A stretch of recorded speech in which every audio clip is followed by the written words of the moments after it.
Hi, എൽസീസ് കിച്ചണിലേക്ക് സ്വാഗതം. ഇന്ന് നമുക്കൊരു പാവയ്ക്ക സലാഡ് ഉണ്ടാക്കിയാലോ. അതിന് വേണ്ട ഇൻഗ്രീഡിയൻസ് ആണ് പാവയ്ക്ക, ഒരു സവാള, ഒരു തക്കാളി, ഒരു പച്ചമുളക്. നമുക്കിനി ഇത് ഒന്ന് അരിഞ്ഞ് എടുത്ത് വറുത്ത് പോകണം. ഇത് നമുക്കൊന്ന് അരിയാം.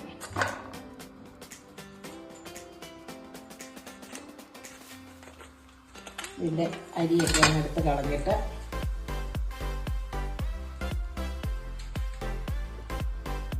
അരിയെല്ലാം എടുത്ത് കളഞ്ഞ്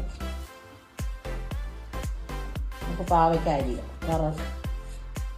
ഞാനിങ്ങനെ നീളത്തിലാണ് അരിയുന്നത്. ഓരോരുത്തർക്ക് അവരവർക്ക് ഇഷ്ടം അനുസരിച്ച് അരിയാം. ഞാനിങ്ങനെ നീളത്തിലാണ് അരിഞ്ഞ്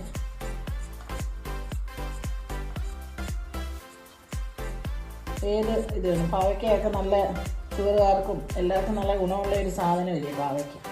പാവയ്ക്ക എങ്ങനെ കഴിച്ചാലും നമ്മുടെ ശരീരത്തിന് നല്ലതാണ്.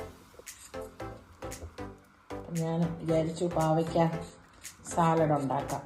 നല്ല ടേസ്റ്റാണ്. അത് മാത്രം മതി നമുക്ക് ചോറിന്.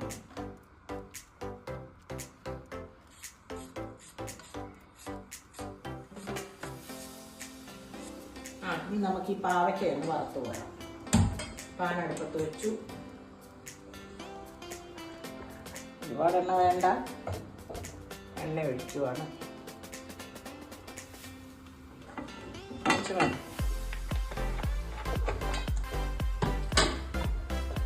ചൂടായിട്ട് പാവയ്ക്ക നമുക്ക്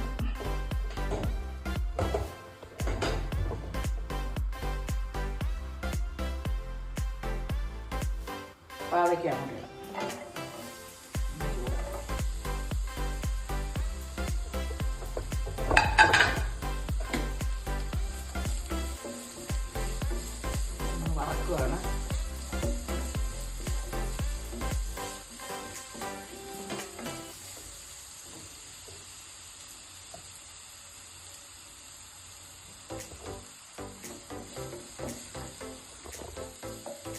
കുറച്ച് ഉപ്പിടാം.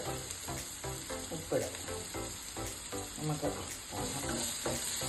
ഒത്തിരി അങ്ങ് മൂക്കണ്ട. ചിലരാണെങ്കിൽ ഈ മൂത്ത് അവരവർക്ക് ഇഷ്ടമുള്ളതനുസരിച്ച്. നമ്മൾ ഒരുപാട് പാവയ്ക്ക അങ്ങ് മൂപ്പിച്ചാൽ അതിൻ്റെ ഗുണമെല്ലാം പോകുമെന്നാണ് പറയുന്നത്. ഇവിടെ അങ്ങനെ ഒരുപാട് പാവയ്ക്ക മൂപ്പിക്കത്തില്ല. അതുകൊണ്ട് ഒത്തിരി മൂക്കണ്ട. ഒരു സാലഡിനൊക്കെ ആകുമ്പോൾ നമുക്ക് ഒരുപാട് മൂത്ത ഒരു സുഖം.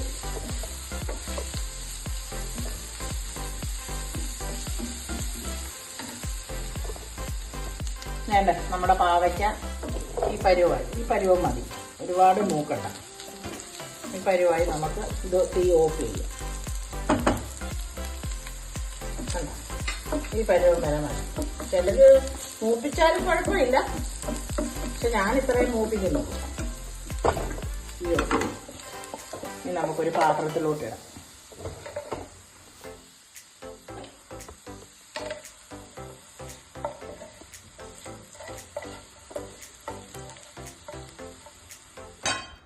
വേണ്ട, പാവയ്ക്ക വറുത്ത് ഊരി അതിനകത്ത് ഇതേണ്ട ഒരു സവാള കഴിഞ്ഞതാണ് നമുക്കിട്ട് പച്ചമുളക്, ഒരു പച്ചമുളക്, തക്കാളി, കുറച്ച് ഉപ്പ്, ഇതെല്ലാം കൂടെ അങ്ങോട്ട് മിക്സ് ചെയ്ത് നല്ല ടേസ്റ്റാകട്ടെ. നമ്മൾ കാണുന്ന പോലെയല്ല, നല്ല ടേസ്റ്റാണ്. അതിൻ്റെ ഇച്ചിരി നാരങ്ങ പിഴിഞ്ഞിരിക്കണം. നല്ല സൂപ്പർ സലാഡാണ്. കഴിച്ചു നോക്കിയിട്ട് എല്ലാവരും ഒന്ന് സബ്സ്ക്രൈബ് ചെയ്യണേ.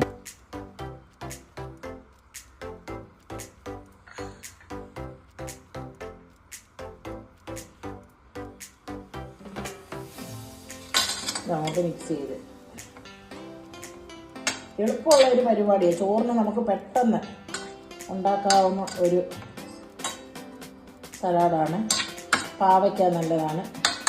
എല്ലാം ഒന്ന് പാവയ്ക്ക ഒന്ന് വറക്കുന്ന സമയമേ നമ്മുടെ എളുപ്പം നമുക്ക് ചോറുണ്ണാൻ നേരം നമുക്ക് ഉണ്ടാക്കാവുന്ന ഒരു ഡിഷാണ്.